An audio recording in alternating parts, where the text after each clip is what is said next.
Assalamualaikum warahmatullahi wabarakatuh. Perkenalkan, nama saya Jihan Nabila Reva dan NIM saya 20048 dan rekan saya. Nama saya Muhammad Nikala Finsa, NIM saya 2003-06027. Dan kami akan menjelaskan tentang Anatomi dan fisiologi pada gelus-gelus domestika dengan dosen pengampu Ibu Tati Fidianasari, SPT, MP.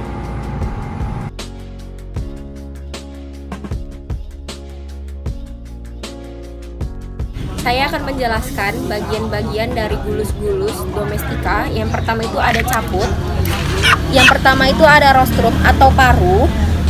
Paru itu menjadi dua bagian. Yang satu itu maksila atau rahang atas. Yang kedua itu mandibula atau rahang bawah. Yang ketiga itu ada hidung atau nares. Dan yang keempat ada sera atau jengger. Yang keempat itu ada organus visus, yaitu pada mata.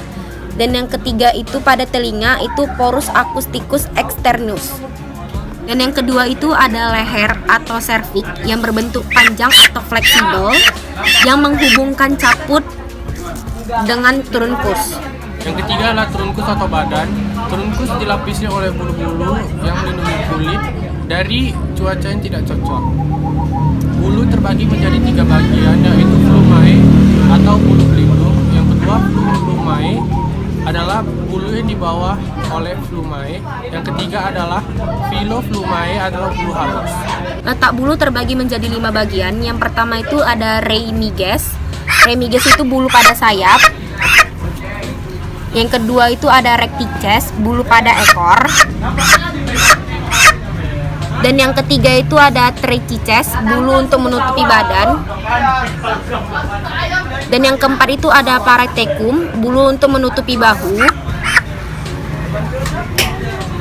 Dan yang terakhir itu ada alula, bulu kecil untuk yang menempel pada ekstremitas posterior.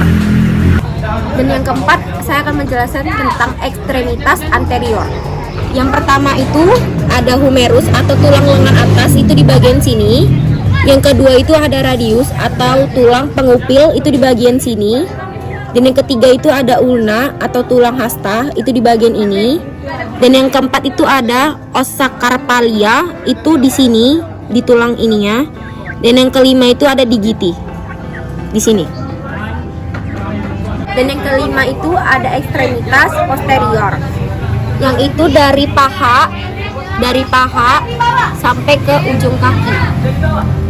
Di sini saya akan menjelaskan bulu sayap pada ayam. Yang pertama itu ada batang bulu yang disebut dengan kuil. Yang kedua itu ada tulang bulu yang disebut dengan racis. Dan yang ketiga itu ada bendera bulu yang disebut dengan pane. Baiklah, saya di sini akan menjelaskan bagian anatomi dari gelus-gelus domestika. Yang pertama adalah trakea atau tenggorokan, ini bagian trakea. Yang kedua adalah jantung atau kor. Kemudian ada hepar, hati. Yang keempat vesika velia atau kantung empedu. Yang keempat ada limfa.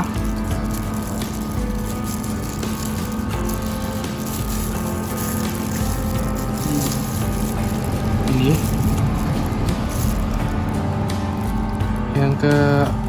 Kemudian ada proventriculus.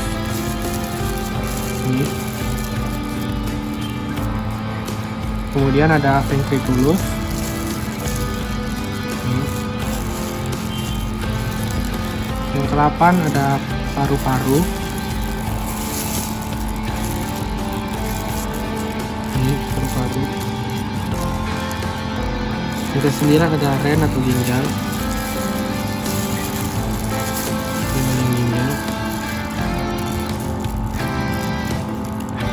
Yang ke-10 ada usus halus atau intermitenu, terbagi.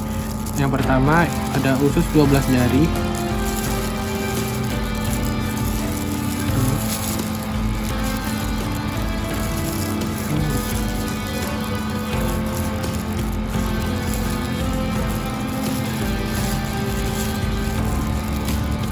Dia berbentuk U, dan di sini ada pankreas. Kemudian ada jejunum,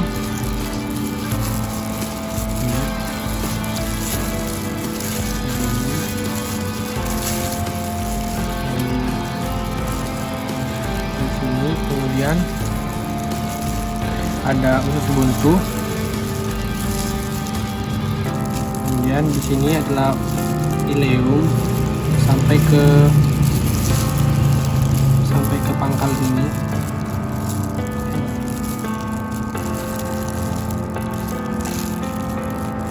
Kemudian dari pangkal sini sampai kemari adalah intestinum restum atau usus besar.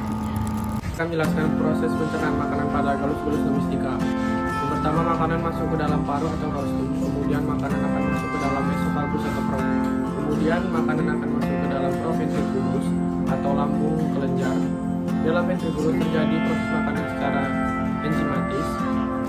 Kemudian makanan akan masuk ke dalam proventriculus atau lambung pengunyah. Di dalam proventriculus akan terjadi proses penghancuran. Kemudian makanan masuk ke dalam intestinum tenui atau usus halus. Terjadi proses secara kimiawi. Kemudian intestinum tenui terbagi menjadi 3 bagian. Yang pertama, duodenum atau usus 12 jari. Yang kedua, jejunum, usus kosong. Yang ketiga adalah ileum. Kemudian makanan akan masuk ke dalam usus buntu, terjadi proses makanan secara biologis.